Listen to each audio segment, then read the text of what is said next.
ইনশাআল্লাহ বোরকা পরিবার হবে নি তোমার, হিন্দুরা বলতেছে প্রয়োজনে বোরকা পরবো তবু জামাতের ভোট দেব।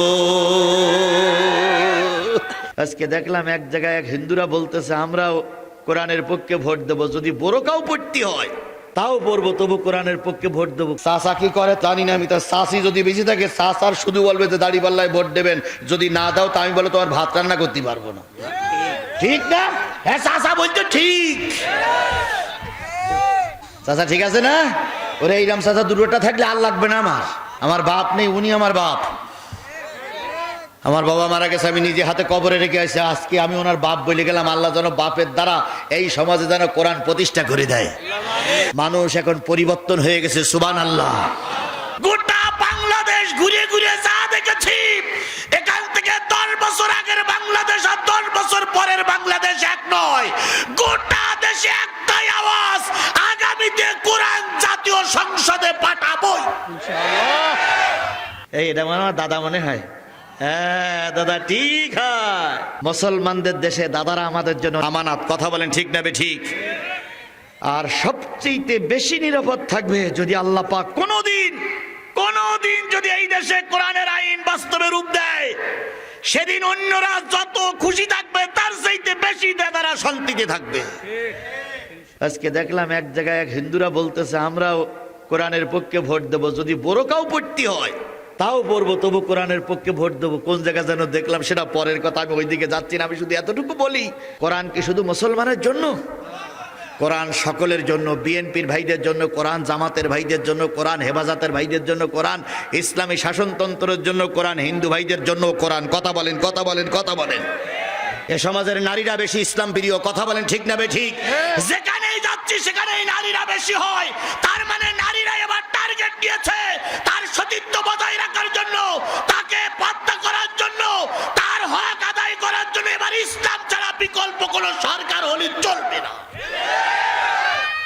নারীরা বোঝে, আর আমার এই পুরুষ লোক, বিয়েটা না পুরুষ লোক, এরা মোটে বোঝে না। বলেন তো নারীরা এগিয়ে এসেছে না আসেনি?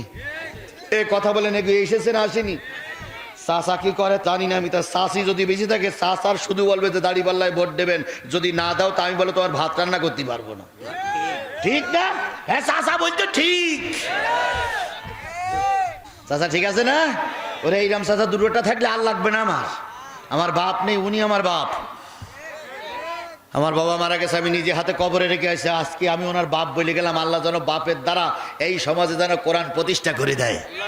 হিন্দুরা জামাত ইসলামে ভোট দেবে জীবনেও কল্পনা করা যায়নি, কিন্তু এখন হিন্দুরা সবাই বলতেছে প্রয়োজনে বোরকা পরবো তবু জামাতের ভোট দেব।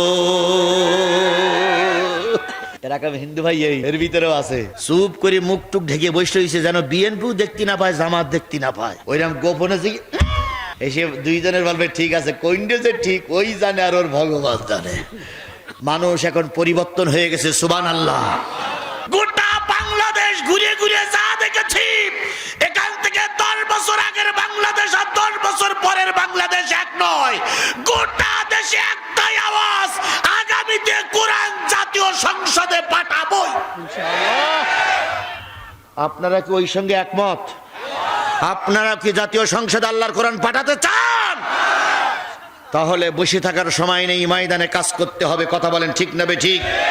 সাধারণ আওয়ামী লীগ যারা আছেন, সাধারণ হিন্দু ভাইরা যারা আছেন, তাদের পরে আমাদের কোনো ক্ষোভ নাই, তাদের পরে আমাদের কোনো আক্রোশ নাই, কারণ আপনারা বুঝতেন না।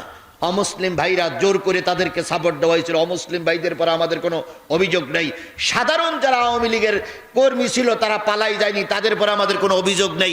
অভিযোগ তাদের বিরুদ্ধে যারা চুরি করে খেয়েছে, অভিযোগ তাদের বিরুদ্ধে যারা খোসা কলমের খোসা দিয়ে লক্ষ লক্ষ টাকা মেরে নিয়ে গেছে, এরাই হলো জাতির দুশমন, জাতির শত্রু, জাতির শত্রু, জাতির শত্রু। আর জামাতের ভাইরা যদি ক্ষমতায় যায়, বলি ভাই আমার আগে যেভাবে অস্ত্র ছিল অস্ত্র করতে দেন। ওরে ভাই আপনারা যে পারেন ক্ষমতায় যান, তবে আমার কথা হচ্ছে দেশে যেন কোরআনের আলোচনা বন্ধ না হয়। সেটা বিএনপি যাক, জামাত যাক, মাদ্রাসাগুলো যেন বন্ধ না হয়। কথা বলেন ঠিক না বে ঠিক? আমিরপুর মাদ্রাসার বয়স এত বছর এখনো কোনো ডেভেলপ হয়নি।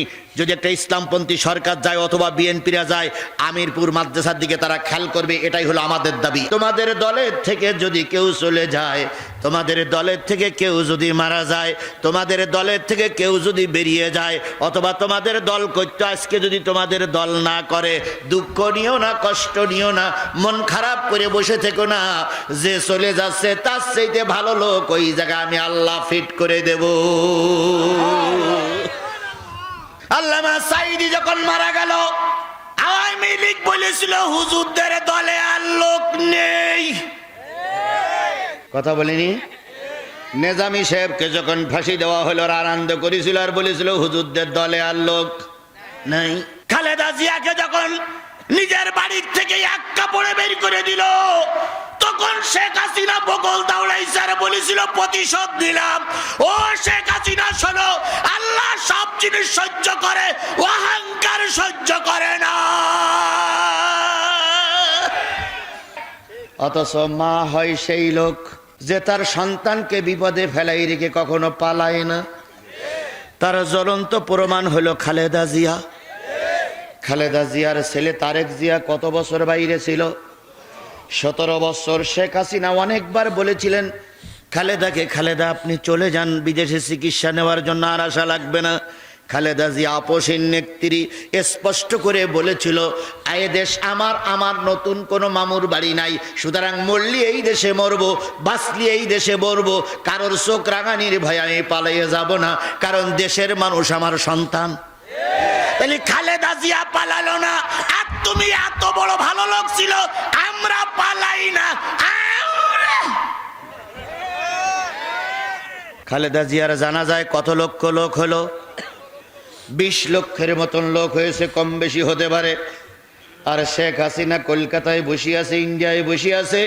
আমরা স্পষ্ট করে বিএনপি আর জামাত শপথ নিয়েছি, ওরা রাজনীতি করবো আলাদা আলাদা প্ল্যাটফর্মে, কিন্তু শেখ হাসিনা আসলে শেখ হাসিনার বিরুদ্ধে আমরা সবাই এক।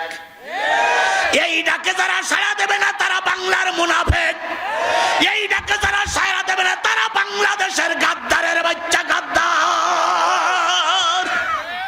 17 বছর তোমাদের কাঁদাইলো, আর এখন একটা ভোট নেওয়ার জন্য পায়ে তেল মাখাইতে চাও, তেল মাখাইতে চাও। কেডাকার পায়ে তেল মাখাইতে চাও? জাতি সব দেখতেছে, কথা বলেন ঠিক না ঠিক? প্রতিটা জিনিসের হিসাব জনগণ নেবেই। আল্লাহ তাই বলতেছে যদি কোনো নেতার ফাঁসি হয়, যদি কোনো নেতা মারা যায়, অথবা যদি কোনো নেতা তোমার দলে ছিল এখন আর তোমার দল করে না, সুবিধাবাদ জিন্দাবাদ হয়ে একটা দলে যোগ দিয়েছে, এই রকম যদি হয় মন খারাপ করে বসে থেকো না।